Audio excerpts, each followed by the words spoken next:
ప్రియ దేవుని బిడ్డలారా, బైబిల్ చదవటం వినటం వల్ల మనలో విశ్వాసం పెరుగుతుంది. మన మార్గానికి త్రోవ చూపుతుంది. సమస్త జనులను శిష్యులనుగా చేయడి మత్తయి 28:19 వచనంలో దేవుని వాక్యం తెలియచేస్తోంది. తెలుగు బైబిల్స్ను ఆర్ఆర్కే మూర్తి గారు రీసెర్చ్ చేసి విశ్లేషణ చేసిన బైబిల్లోని ప్రతి అధ్యాయాలను వచనాలను వరుస క్రమంలో అనగా ఆదికాండం నుండి ప్రకటనా గ్రంథం వరకు ఇవ్వబడుతుంది. ప్రతి ఒక్కరూ ఆధ్యాత్మికంగా విశ్వాసంలో బలపడి మీ జీవితంలో ఎదుర్కొంటున్న సమస్యల నుండి విడుదల పొందండి. ప్రతి ఒక్కరూ మీ దీవెన టీవీని సబ్స్క్రైబ్ చేసి ఈ వాక్యాన్ని లైక్ చేసి మీ మిత్రులకు బంధువులకు షేర్ చేయండి. దేవుని సువార్తను ప్రకటింపబడుటలో మీరు పాలిభాగస్తులు కండి. సామెతల గ్రంథం 22వ అధ్యాయం. ఈ గ్రంథ రచయిత సొలొమోను. అతడు గొప్ప ధనికుడు.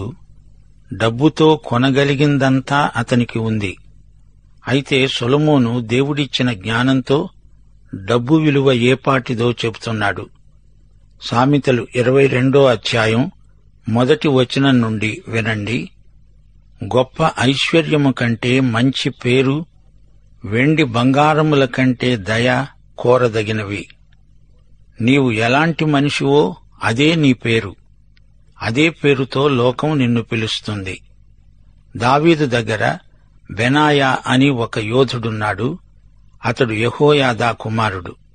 2 సమూయేలు 23వ అధ్యాయం 20వ వచనం. కబ్సెయేలు ఊరివాడై క్రియల చేత ఘనత నొందిన ఒక పరాక్రమశాలికి పుట్టిన యెహోయాదా కుమారుడైన బెనాయా అనే ఒకడున్నాడు. అతడు మోయాబీయ సంబంధులైన ఆ 2 కుమారులను హతం చేశాడు. అతడు మంచుకాలములో బయలువెడలి బావిలో దాగి ఉన్న ఒక సింహాన్ని చంపివేశాడు. ఈ కార్యములు యెహోయాదా కుమారుడైన బెనాయా చేసినందున ఆ 3 బలాఢ్యులలోనూ అతడు పేరు పొంది ఆ 30 మందిలో ఘనుడయ్యాడు. అతనికి మంచి పేరుంది. అవును, గొప్ప ఐశ్వర్యము కంటే మంచి పేరు కోరదగినది. గౌరవప్రదమైన మంచి పేరు ఎంతైనా కోరదగింది. దేవుడే మనకు సర్వ సృష్టికర్త. ఐశ్వర్యవంతులను దరిద్రులను కలిసే ఉంటారు. వారందరినీ కలుగజేసినవాడు యెహోవాయే. అందరికీ దేవుడే సృష్టికర్త. అయితే క్రీస్తునందు నూతన సృష్టి అయిన వారికే ఆయన తండ్రి అవుతున్నాడు. మనుషులందరూ తమ సృష్టికర్తకు తమ పాపాల వల్ల దూరమైపోయారు. క్రీస్తు వారిని రక్షించి తన కుటుంబంలో చేర్చుకున్నాడు. వారు బీదవారైనా ధనికులైనా అందరికీ ఆయనే సృష్టికర్త. 4వ వచనం. ఆశీర్వాదానికి మూలమేది? బుద్ధిమంతుడు అపాయము రావటం చూచి దాక్కుంటాడు. జ్ఞానము లేనివారు యోచింపక ఆపదలో పడతారు.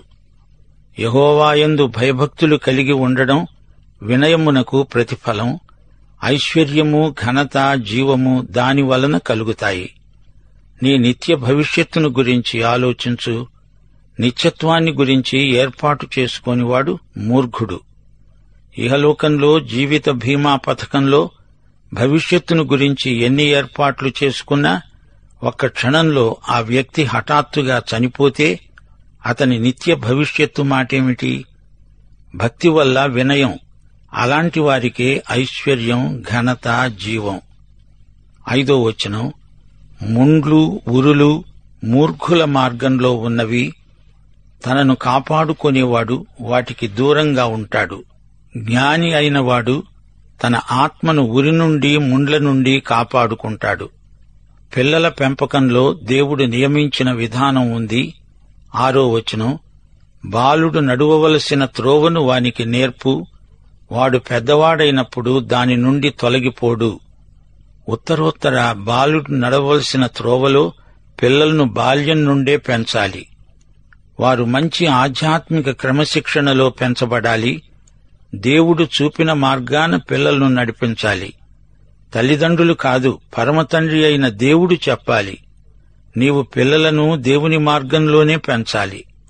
పిల్లవాడు వేసే ప్రతి అడుగును జాగ్రత్తగా పరిశీలించాలి.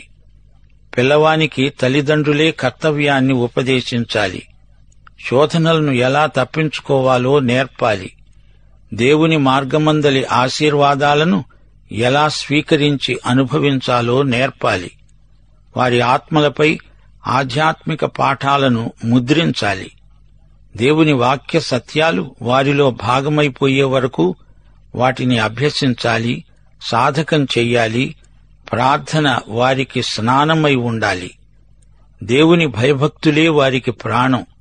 అలా పెంచితే ఆ బాలుడు పెద్దవాడై దాని నుండి తొలగిపోడు. 7వ వచనంలో 2 రకాల పరిపాలకులున్నారు. ఐశ్వర్యవంతుడు బీదల మీద ప్రభుత్వం చేస్తాడు. అప్పు చేసేవాడు అప్పిచ్చేవానికి దాసుడు. 8వ వచనంలో విత్తటం, పంట కోయటం, దౌష్ట్యమును విత్తేవాడు కీడును కోస్తాడు. వాని క్రోధమనే దండం కాలిపోతుంది. లూకాసు వార్త 6వ అధ్యాయం 38వ వచనంలో ప్రభువు విత్తే సూత్రాన్ని ప్రబోధిస్తూ అన్నాడు, క్షమించండి, అప్పుడు మీరు క్షమించబడతారు. ఇవ్వండి, అప్పుడు మీకు ఇవ్వబడుతుంది. అణిచి కుదిలించి దిగజారేటట్లు నిండు కొలతను మనుష్యులు మీ ఒడిలో కొలుస్తారు. మీరు ఏ కొలతతో కొలుస్తారో ఆ కొలతతోనే మీకు మరల కొలవబడుతుంది. ఏది విత్తితే అదే పంట.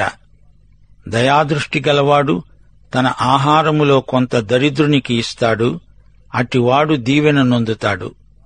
ఎక్కువగా కూర్చుకొనిన వానికి ఎక్కువ మిగలలేదు, తక్కువగా కూర్చుకొన్న వానికి తక్కువ కాలేదు. కొంచెముగా విత్తేవాడు కొంచెముగా పంట కోస్తాడు, సమృద్ధిగా విత్తేవాడు సమృద్ధిగా పంట కోస్తాడు. క్రోధమనే దండం కాలిపోతుంది. బాలాకు, సన్హెరీబు, హామాను అనేవారి క్రోధ దండం కాలిపోయింది. 10వ వచనం, తిరస్కార బుద్ధి గలవానిని తోలివేసిన ఎడల కలహాలు మానుతాయి, పోరు తీరి అవమానము మానిపోతుంది. కలహానికి కారకుడెవరో ఆ వ్యక్తిని తొలగిస్తే అంతా సవ్యంగానే ఉంటుంది. కీలెరిగి వాత పెట్టమన్నారు పెద్దలు. ఎక్కడ జిలపెట్టిందో అక్కడే గోకాలి. 11వ వచనంలో స్నేహితులను ఎలా సంపాదించాలో చెప్పబడింది. హృదయశుద్ధిని ప్రేమిస్తూ దయగల మాటలు పలికేవానికి రాజు స్నేహితుడవుతాడు. హృదయశుద్ధి గలవారు ధన్యులు, హృదయశుద్ధిని ప్రేమించేవారు ధన్యులు. వారికి రాజులు కూడా స్నేహితులవుతారు. 12వ వచనం, యెహోవా జ్ఞానము గలవానిని కాపాడుతాడు, విశ్వాసఘాతకుల మాటలు ఆయన వ్యర్థం చేస్తాడు. అపొస్తలుల కార్యములు 5వ అధ్యాయం 34వ వచనంలో గమలీయేలు ఏమన్నాడో మీకు జ్ఞాపకముందా? సమస్త ప్రజల వలన ఘనత నొందినవాడు, ధర్మశాస్త్రోపదేశకుడు అయిన గమలీయేలు అనే ఒక పరిసయ్యుడు మహాసభలో లేచి అన్నాడు, ఇశ్రాయేలీయులారా, ఈ దినములకు మునుపు తూదా లేచి తానొక గొప్పవాడనని చెప్పుకున్నాడు. ఇంచుమించు 400 మంది మనుష్యులు వానితో కలుసుకున్నారు. వాడు చంపబడ్డాడు. వానికి లోబడిన వారందరూ చెదరిపోయి వ్యర్థులయ్యారు. వాని తరువాత జనసంఖ్య దినాలలో గలిలయుడైన యూదా అనే ఒకడు వచ్చి ప్రజలను తనతో కూడా తిరుగుబాటు చేయడానికి ప్రేరేపించాడు. వాడు కూడా నశించాడు. వానికి లోబడిన వారందరూ చెదరిపోయారు. విశ్వాసఘాతకుని మాటలు దేవుడు వ్యర్థం చేస్తాడు.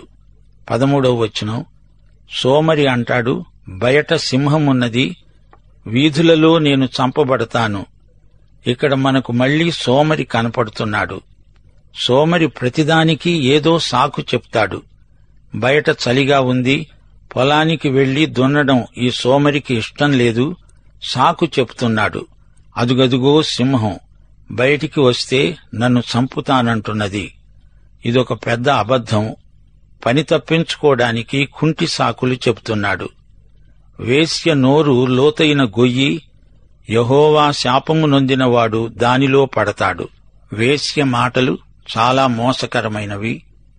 ఆ మాటలను నమ్మిన యువకులు లోతైన గోతిలో పడినట్లే. 15వ వచనం, బాలుని హృదయంలో మూఢత్వము స్వాభావికముగా పుడుతుంది, శిక్షాదండము దానిని అందులో నుండి తోలివేస్తుంది. చిన్న పిల్లలను పెంచే విషయంలో సామెతల గ్రంథం పలు విధాలుగా హెచ్చరికలు చేస్తుంది. చిన్న పిల్లల స్వభావం విచిత్రమైనది. పిల్లలకు క్రమశిక్షణ ఎంతో అవసరం. పిల్లలలో నిర్లక్ష్యం ఎక్కువగా ఉంటుంది. మంకిపట్టు, పెంకితనం ఎక్కువ. అయితే పిల్లలను వారి మేలు కోసమై శిక్షించాలి. పిల్లల పట్ల మన ప్రేమను శిక్షలో కూడా కనపరచాలి. పిల్లలు క్రమశిక్షణ లేకుండా పెరిగితే పెద్దవారయ్యాక అసలే మాట వినరు. వారు తమ స్వంత ఇష్టప్రకారం బ్రతకటానికి పెద్దలకు వ్యతిరేకంగా తిరుగుబాటు చేస్తారు. 16వ వచనం, లాభము నొందవలెనని దరిద్రులకు అన్యాయం చేసేవానికి, ధనవంతులకు ఇచ్చేవానికి నష్టమే కలుగుతుంది. బీదలను పీడించేవాడు దేవుని తీర్పుకు గురి అవుతాడు. యాకోబు పత్రిక 2వ అధ్యాయం 6వ వచనం, మీరు దరిద్రులను అవమానపరుస్తారు. ధనవంతులు మీ మీద కఠినముగా అధికారం చూపుతారు. మిమ్ములను న్యాయసభలకు ఈడుస్తున్నవారు వీరే కదా. యాకోబు పత్రిక 5వ అధ్యాయం 1 నుండి 6వ వచనం వరకు. ఇదిగో ధనవంతులారా, మీ మీదికి రాబోయే ఉపద్రవాలను గురించి ప్రలాపించి ఏడవండి. మీ ధనము చెడిపోయింది. మీ వస్త్రాలు చిమ్మెటలు కొట్టినవి అయ్యాయి. మీ బంగారము, మీ వెండి తుప్పు పట్టినవి. వాటి తుప్పు మీ మీద సాక్ష్యముగా ఉండి అగ్నివలె మీ శరీరాలను తినివేస్తుంది. అంత్యదినమందు ధనం కూర్చుకున్నారు. ఇదిగో, మీ చేలు కోసిన పనివారికి ఇయ్యక మీరు మోసముగా బిగబట్టిన కూలి మొర్రపెడుతున్నది. మీ కోతవారి కేకలు సైన్యములకు అధిపతి అయిన ప్రభువు యొక్క చెవులలో చొచ్చి ఉన్నది. మీరు భూమి మీద సుఖముగా జీవించి భోగాసక్తులై వధదినమందు మీ హృదయాలను పోషించుకున్నారు. మీరు నీతిమంతుడైన వానికి శిక్ష విధించి చంపుతారు. అతడు మిమ్మును ఎదిరింపడు. 17వ వచనం, చెవియొగ్గి జ్ఞానుల ఉపదేశం ఆలకించు. నేను కలుగజేసే తెలివిని పొందటానికి మనసివ్వు. నీ అంతరంగమందు వాటిని నిలుపుకోవడం ఎంతో మంచిది. పోకుండా అవి నీ పెదవుల మీద ఉండనియ్యి. నీవు యెహోవాను ఆశ్రయించున్నట్లు నీకే గదా నేను ఈ దినమున వీటిని ఉపదేశించి ఉన్నాను. ఈ సామెతలు తానెందుకు రాయవలసి వచ్చిందో రచయిత చెప్తున్నాడు. నిన్ను పంపేవారికి నీవు సత్యవాక్యములతో ప్రత్యుత్తరమిచ్చున్నట్లు సత్యప్రమాణము నీకు తెలియజేయడానికి ఆలోచన, తెలివిగల శ్రేష్టమైన సామెతలు నీకోసమే నేను రచించాను. దరిద్రుడని దరిద్రుణ్ణి దోచుకొనవద్దు. గుమ్మము వద్ద దీనులను బాధించవద్దు. యెహోవా వారి పక్షమున వ్యాజ్యమాడుతాడు. ఆయన వారిని దోచుకునే వారి ప్రాణాన్ని దోచుకుంటాడు. గుమ్మము వద్ద బీదలను బాధించవద్దు అంటే పట్టణపు గుమ్మముల వద్దనే ఆ రోజుల్లో పంచాయితీలు జరిగేవి. 24-25 వచనాలు, కోపచితునితో సహవాసము చెయ్యకు. క్రోధము గలవారితో పరిచయము కలిగి ఉండవద్దు. నీవు వాని మార్గములను అనుసరించి నీ ప్రాణమునకు ఉరి తెచ్చుకుంటావేమో. 6 నెలలు సావాసం చేస్తే వారు వీరవుతారు. స్నేహితాన్ని బట్టి ఒకరిని ఒకరు అనుకరించటం జరుగుతుంది. 26-27 వచనాలు, చేతిలో చెయ్యి వేసేవారితో, అప్పులకు పూటబడే వారితో చేరవద్దు.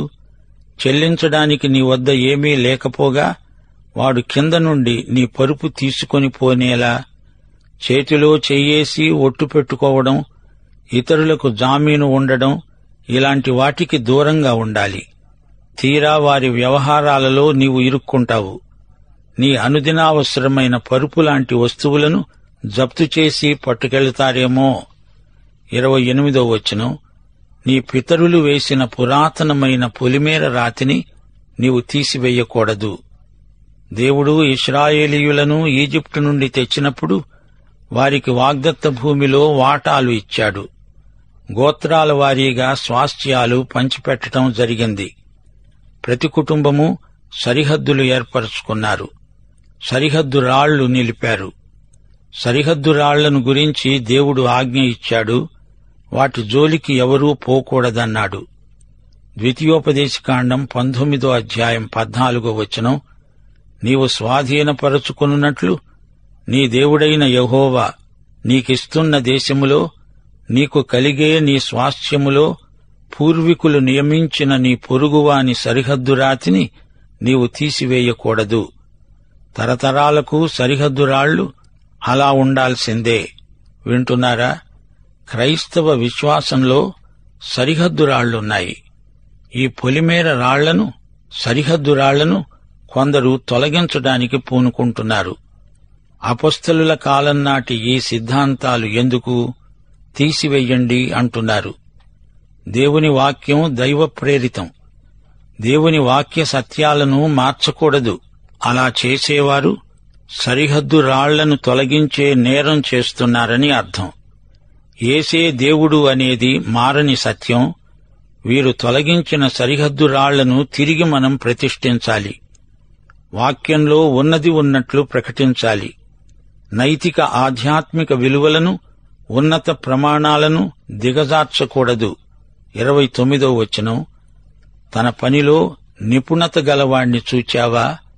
అల్పులైన వారి ఎదట కాదు, అతడు రాజుల ఎదటనే నిలుస్తాడు. రాజు మంచి పనివారి కోసం, వ్యవహార దక్షత గలవారి కోసం చూస్తాడు. వారిని ప్రోత్సహిస్తాడు. వారిని ఆయా పదవులకు నియమిస్తాడు. నిపుణులకు తగిన పారితోషికమిస్తాడు. మత్తయి శుభవార్త 25వ అధ్యాయం 21వ వచనం, యజమాని అన్నాడు, భళా నమ్మకమైన మంచి దాసుడా, నీవు ఈ కొంచెములో నమ్మకంగా ఉన్నావు, నిన్ను అనేకమైన వాటి మీద నియమిస్తాను. నీ యజమాని సంతోషములో పాలు పొందు. ఇది ఎంతో గొప్ప ప్రశంస. అతని విశ్వసనీయతను బట్టే ఈ ప్రశంస. అతని యోగ్యతా పత్రాలను బట్టి కాదు, అతడు చేసిన, సాధించిన పనుల పరిమాణాన్ని బట్టి కూడా కాదు. నమ్మకమైన మంచి దాసుడా అనే సంబోధన ఎంతో ప్రోత్సాహకరమైనది. రోమాపత్రిక 12వ అధ్యాయం 10 నుండి 11వ వచనం వరకు అపొస్తలుడైన పౌలు అన్న మాటలు, సహోదర ప్రేమ విషయములో ఒకనియందొకడు అనురాగము గలవారై, ఘనత విషయములో ఒకనినొకడు గొప్పగా ఎంచుకొనండి. ఆసక్తి విషయములో మాంద్యులు కాక, ఆత్మయందు తీవ్రత గలవారై ప్రభువును సేవించండి. సోదరీ సోదరులారా, సామెతల గ్రంథంలో ఈ 22వ అధ్యాయం చాలా ముఖ్యమైనది. దేవునికి ధనికులని, బీదలని ఎట్టి భేదమూ లేదు. దేవునికి పక్షపాతం లేదు. విశ్వాసి సౌశీల్యానికి దేవుడు ఎంతో ప్రాముఖ్యమిస్తున్నాడు. ధనధాన్యాలు కాదు, మంచి పేరు ముఖ్యం. డబ్బుతో కీర్తిని కొనవచ్చుగాని మంచి పేరు, సౌశీల్యం కొనలేము. గర్విష్టి ధనికుడై ఉండవచ్చుగాని వినయశీలాన్ని దేవుడు ఆశీర్వదిస్తాడు. అవసరమైతే వారికి ధనధాన్యాలు కూడా ఇస్తాడు. ఇది ఆయనకే మహిమ. బాకీలు చేయవద్దు, ధనాపేక్షను మానేయాలి. బీదలను చిన్నచూపు చూడకు. ధనికులను మెప్పించడానికి వారికి బహుమతులిచ్చి ముఖస్తుతి చెయ్యకు. దైవభక్తిగల రాజులు కూడా నీ సౌశీల్యాన్ని గుర్తిస్తారు, ప్రోత్సహిస్తారు. ఒకానొక రోజు నీవు నేను రాజులకు రాజు, ప్రభువులకు ప్రభువు అయిన యేసుక్రీస్తు ఎదట నిలువవలసి ఉన్నది. ఆయనకు మనం లెక్క అప్పగించాలి, మరచిపోవద్దు. సామెతల గ్రంథం ప్రకారం ధనము వల్ల మనశ్శాంతి కాస్తా పోతుంది, ఐశ్వర్యము వల్ల జ్ఞానం రాదు. ధనము హెచ్చిన కొలది గర్వం హెచ్చుతుంది. భాగ్యం కలిగిందంటే దాని తాలూకు సమస్యలు నిన్ను ఆవరిస్తాయి. డబ్బును బట్టి కపట స్నేహితులు నీ చుట్టూ పోగవుతారు. ఎవడో వచ్చి నిన్ను లక్షాధికారిని చేస్తానంటే నమ్మకు. కష్టించి పనిచెయ్యి. నీ కష్టార్జితంపై దేవుని ఆశీర్వాదం ఎల్లప్పుడూ నిలిచి ఉంటుంది. దేవునికి విశ్వసనీయుడవైతే, దేవుని రాజ్యాన్ని, ఆయన నీతిని మొదట వెదికే వ్యక్తివైతే దేవుడు నీ ప్రతి అవసరము తీరుస్తాడు. మరో మాట, సామెతల గ్రంథం సోమరితనాన్ని ఖండిస్తుంది. సోమరి కన్నా చీమలు నయం. అవతల ఎంతో పని ఉంది, నీవు నిద్రపోతే ఎలాగా? సోమరితనం శాపం, అది దరిద్రానికి హేతువు. సాకులు చెప్పి పని తప్పించుకునే పని దొంగలు సోమరులు. బేదరికాన్ని గురించి సామెతల గ్రంథం అంటోంది, విలువను ఎరుగని వారు, ఆధ్యాత్మిక విలువలను విస్మరించిన వారు దరిద్రులవుతారు. పాపకార్యాలు దరిద్రాన్ని తెచ్చిపెడతాయి. మంచి సలహాలు పాటించక దరిద్రులైన వారున్నారు. కష్టించి పనిచెయ్యి. నీ కష్టార్జితంపై దేవుని ఆశీర్వాదం ఎల్లప్పుడూ నిలిచి ఉంటుంది. దైవాశీస్సులు. ఆమేన్.